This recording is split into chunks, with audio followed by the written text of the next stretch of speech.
Hi, I'm William Shekel with the Chambers Rescue Channel, and today we're going to talk about how to adjust your burners. If the flames on your burners are too high, too low, too yellow, that's not just something that you have to settle for because your stove is old. It's actually not that hard to dial them in to perform optimally. Like with most things on most old stoves, all you really need is a wrench, screwdriver, and a little bit of time. So let's take a look. Now I've gone ahead and messed with the settings on my burner so that I can show you how to correct yours. You notice it's way too high, it's erratic, it surges.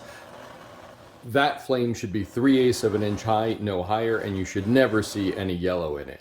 And over the years, I've seen some ridiculous solutions that people have tried. For example, this thermowell burner, somebody stuck screws in most of the holes so that not as much flame would come out. This is an insanely dangerous solution that has a very simple fix. So the first thing we're going to do is grab an oven mitt and take off the burner grate and the drip ring, because obviously they got hot because we just had this on. Now you're looking at the inside, and what you're focusing on are really the three different parts of the burner. You've got the flash tube, and word to the wise, this gets hot whenever you have flame going to your burner. So as we're adjusting, this is something you either want to touch with your wrench or an oven mitt. Don't grab it with your bare hands. Burner actually takes a little longer to get hot, so you can grab that if you need to. But for flame height, what we're most interested in is this part that's hidden right back here.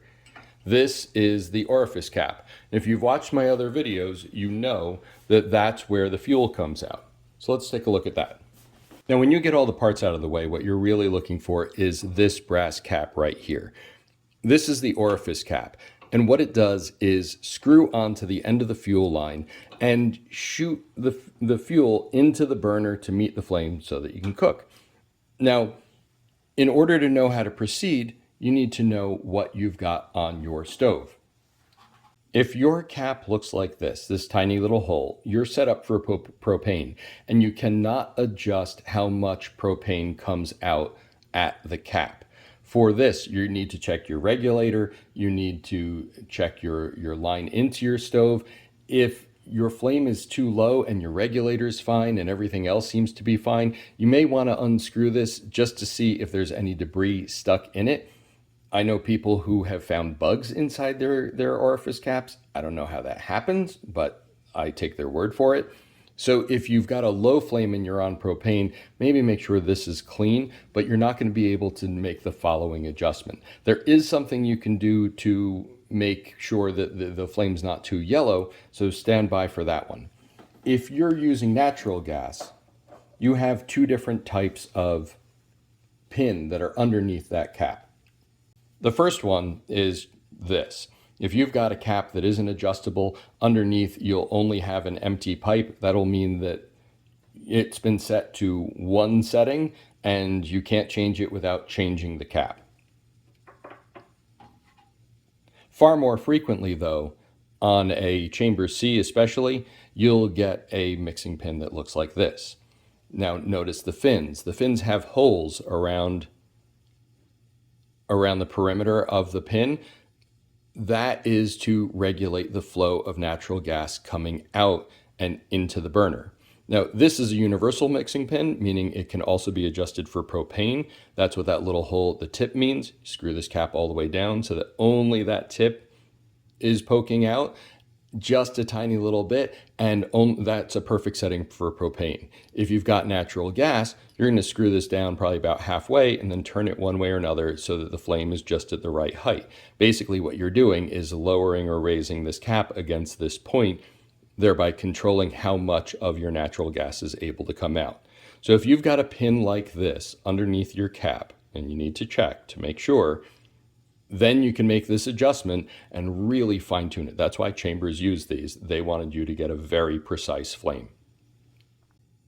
Now what I'm going to do before I put the burner back in place, because this flame was way too high, I'm just going to give this a few turns so that I can fine tune it with the burner in place and the flame on.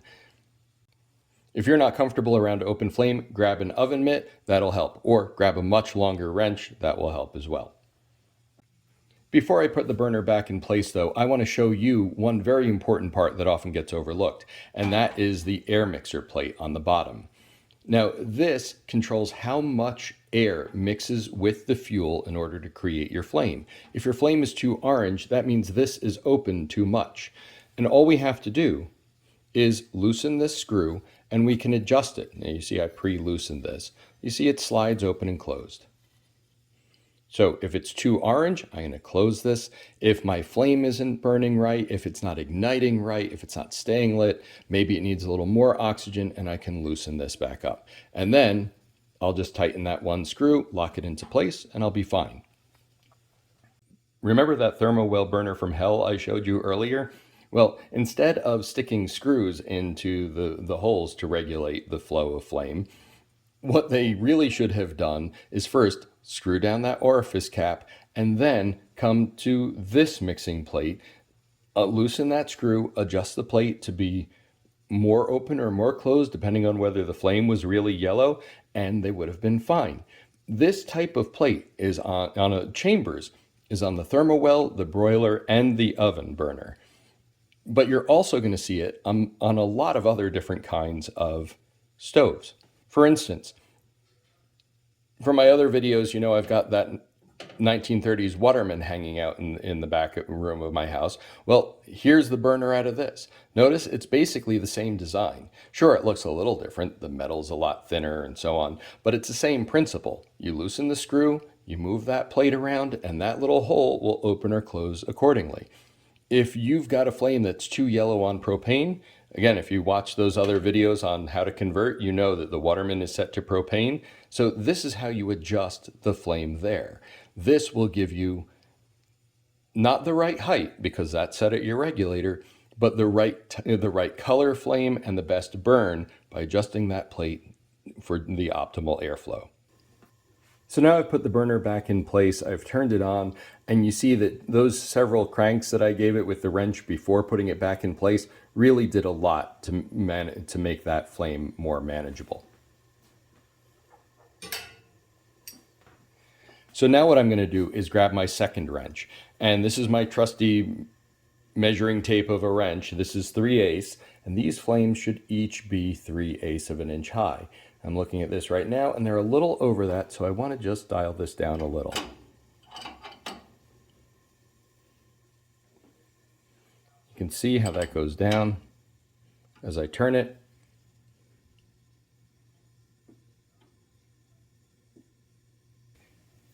And as I move that wrench around, I'm seeing this flame at 3/8 of an inch exactly.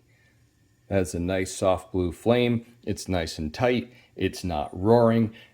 And if you notice, most of the orange also went away